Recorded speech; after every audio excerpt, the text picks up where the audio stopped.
Lola, bumalik yung mga lamok. May dalang flashlight.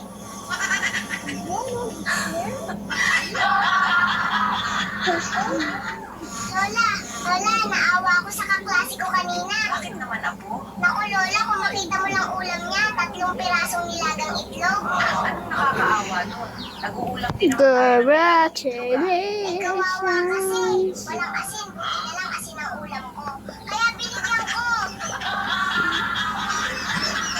Lola, naawa ko sa... Apo, minsan ba hiniling mo na ako pa rin ang lola mo sa next life? Hindi po, Lola. Kasi ang wish ko sa next life ko naman ang lola mo at ikaw naman ang apo ko. Bakit yun ang hiling mo, Apo? Kasi gusto kong iparana sa'yo kung gaano mo ako minahal at inalagaan.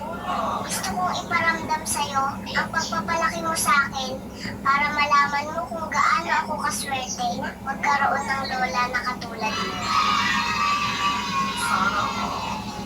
Apo, Pre, tingnan mo, may pusang itim. Sabi nila malas daw kapag nakakita ng itim na pusa sa dilim. Anong kalokohan yan, pre?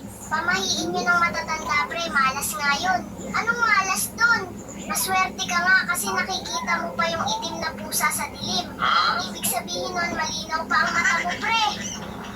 Pre, di ba nag-aral ka ng Korean language? Oo, pre. Bakit mo na itanong? Pa-translate naman ako ng good morning sa Korea, pre. Gumagana sa inyo.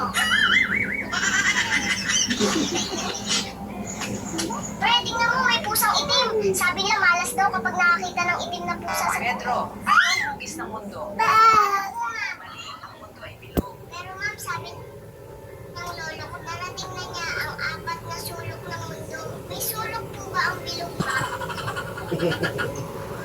Pedro, paano mo nagawa na ma-perfect ang exam mo, ha? Bilib ka na po sa akin, ma'am. At ako palang ginamit ko dyan, ha? Paano pa kaya mo pati utak ko na? Pedro, punta ka dito sa mapa. Ituro mo sa akin kung saan ang Pilipinas. Opo, ma'am. Eto po, ma'am, ang Pilipinas. Tama, mahalaga na alam mo yan, Pedro. Okay, class, mahalagang tanong. Sino nakadiskubre ng Si Pilipinas? Pedro po, ma'am. Yay! Pedro, Lolo, nagugutom na po ako. Ano po ulam natin? Nandun na po sa mesa. May gulay dyan. Kumain ka na. Lolo, gulay na naman. Kapag umiinom kayo, lechon manok ang pulutan nyo. Kapag kakain tayo, gulay. Mag-inom na lang kaya tayo para makakain din ng lechon manok. Lolo, pre, alam mo ba, kapag nag-aaway sila mama at papa, tinitingala ni mama si papa. Ang galing naman pala ng papa mo, pre. Bakit nga pala tinitingala ng mama mo ang papa mo, pre? Eh kasi nasa itaas ng aparador si papa sa takot niya kay mama, pre. Pre, may 20 ka? Paano ako makakapaglakad kung wala akong binti? 20 pesos, pre, hindi binti. Hindi mo kasi nilagyan ng pesos eh. Ayan tuloy. Kapag tinatanong ka ng maayos, sumagot ka ng maayos, pre. Ano, pre? May 20 pesos ka? Maayos. Pre, alam mo ba? Pabili nga po. what can I do for you? Naku, yari, English speaking. I can buy fish inside the can. Ha? Ano yun? Pambihira! Marunong ka pala mag-Tagalog. Sardinas po, pinapahirapan mo pa ako, ate. Ate, may suka po ba kayo? Meron? Maasim po ba yan? Siyempre. Buti naman, akala ko matamis.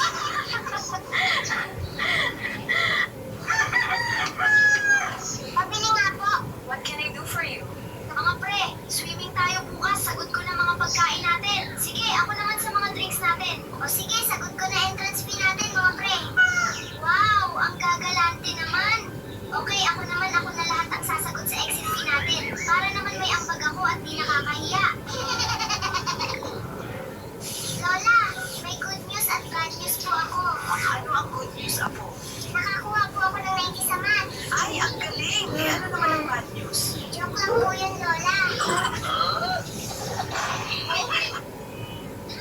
Lola, singilin ko lang po yung hulog nyo ngayong araw. You're a Sa good iyo, anyways. wala akong panghulog ngayon. You're good Pwede bang sa sweldo anyways. na lang ng apo mo? O siya, sige, papayag ako. Basta fully paid muna po, ha? Ay, salamat, Iho. Teka lang, kailan ba sweldo ng apo niyo, Lola? Matagal pa iyo, grade 1 pa lang ang apo ko.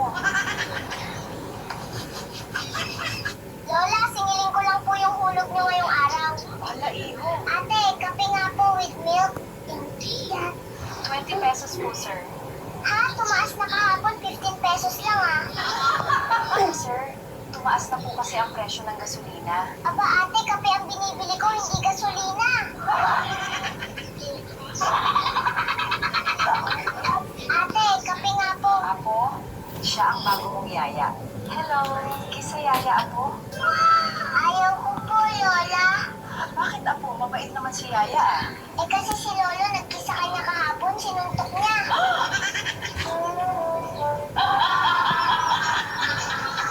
Apo, siya ang bago mong... Pre, sabihin mo nga feather ng 10 pesos. Feather, feather, feather, feather, feather. Feather, feather, feather, feather, feather, feather, feather. Ano ang English ng pakpak? Feather. Mali, pre, wings kaya ang sagot. Sige, ako naman, sabihin mo ang ngayon ng 10 beses. Ngayon, ngayon, ngayon, ngayon. Ngayon, ngayon, ngayon. Ngayon, ngayon, ngayon. Kailan mo babayaran utang mo? Ngayon. Sabi mo yan, pre, ha? Magbabayad ka ngayon. Manong driver, magkano po sa SM Mega Mall?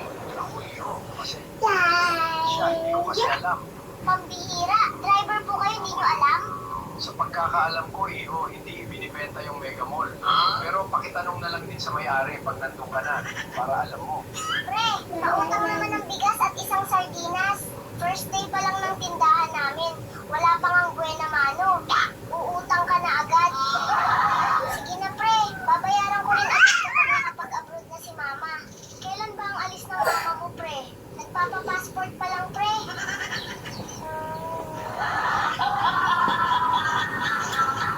Pre, pautang naman ng bigas at isang sardinas. First day pa lang ng tindahan namin. Wala pang ang buena mano.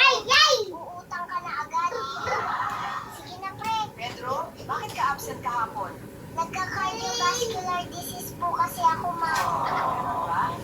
Kung talagang nagka-cardiovascular disease ka nga kahapon, ispell mo nga ang cardiovascular disease. Si ma'am talaga hindi na mabiro. Ang totoo po niyan, may ubo po ako kahapon kaya ako absent.